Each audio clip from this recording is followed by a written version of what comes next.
आंवला नवमी की कहानी व्रत के समय कही और सुनी जाती है। आइए आज हम आपको सुनाते हैं आंवला नवमी से जुड़ी हुई दो व्रत कथा।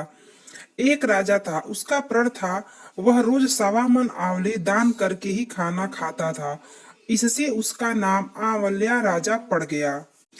एक दिन उसके बेटे बहू ने सोचा कि राजा इतने सारे आंवले रोजाना दान करते हैं, इस प्रकार तो एक दिन सारा खजाना खाली हो जाएगा।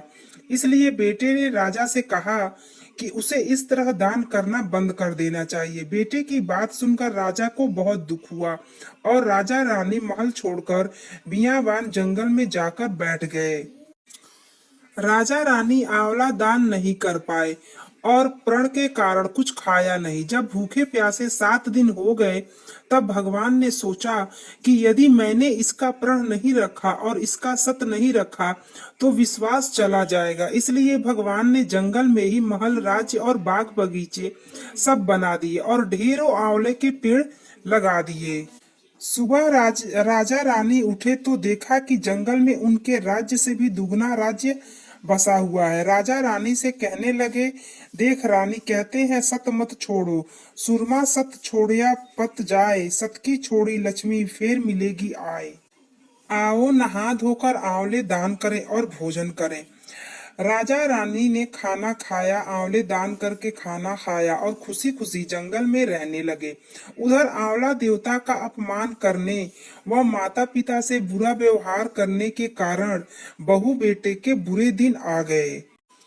राज्य दुश्मनों ने छीन लिया, दाने दाने को मोहताज हो गए और काम ढूंढते हुए अपने पिताजी के राज्य में आ पहुंचे। उनके हालात इतने बिगड़े हुए थे कि पिता ने उन्हें बिना पहचाने हुए काम पर रख लिया।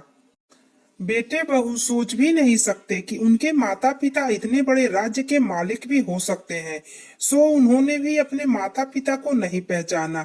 एक दिन बहू ने सास के बाल गूंथते समय उनकी पीठ पर मस्सा देखा। उसे यह सोचकर रोना आने लगा कि ऐसा मस्सा मेरी सास के भी था। हमने ये सोचकर उन्हें आंवले दान करने से रोका था कि हमारा धन नष्ट हो जाएगा। आज वे लोग न जाने कहाँ होंगे। यह सोचकर बहू को रोना आने लगा और आंसू टपक टपक कर सास की पीठ पर गिरने लगे। रानी ने तुरंत पलटकर देखा और पूछा कि तू क्यों रो रही है। उसने बताया कि आपकी पीठ पर जैसा मस्सा है मेरी सास की पीठ पर भी था। हमने उन्हें आंवला दान करने से मना कर दिया था, इसलिए वे घर छोड़कर कहीं चले गए। तब रानी ने उन्हें पहचान लिया, सारा हाल पूछा और अपना हाल बताया। अपने बेटे बहू को समझाया कि दान करने से धन कम नहीं होता बल्कि बढ़ता है। बेटे बहू भी अपने सुख से राजा रानी के साथ रहने लगे। हे भगवान, जैसा राजा रानी का सत रखा वैसा सबका सत रखना। कथा से कुछ कहते सुनते सारे परिवार का सुख रखना।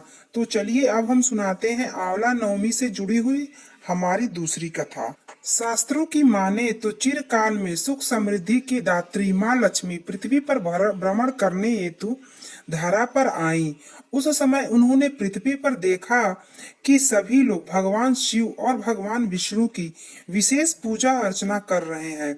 यह देख उनके मन में भी दोनों देवों की पूजा करने का ख्याल आया। हालांकि दोनों देवी देवों की एक साथ कैसे पूजा की जाए, यह सोच माँ लक्ष्मी विचार मग्न हो गई।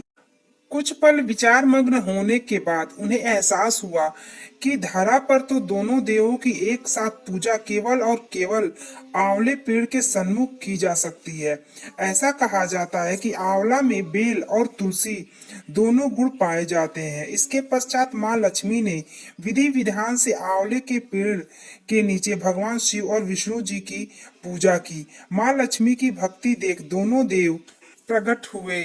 उस समय माँ लक्ष्मी ने आंवला पेड़ के पास भोजन पकाया और दोनों देव को भोजन कराया। उस समय से हर वर्ष कार्तिक माह के शुक्ल पक्ष की नवमी तिथि पर अक्षय नवमी मनाई जाती है। अक्षय नवमी का व्रत संतान प्राप्ति और अच्छे फलों की प्राप्ति के लिए बहुत ही फलदायी होती है। अक्षय नवमी की कथा सुनने वाले और कहने वाले सबका कल्याण है। अक्षय नवमी की आप सभी को बहुत बहुत शुभकामनाएं।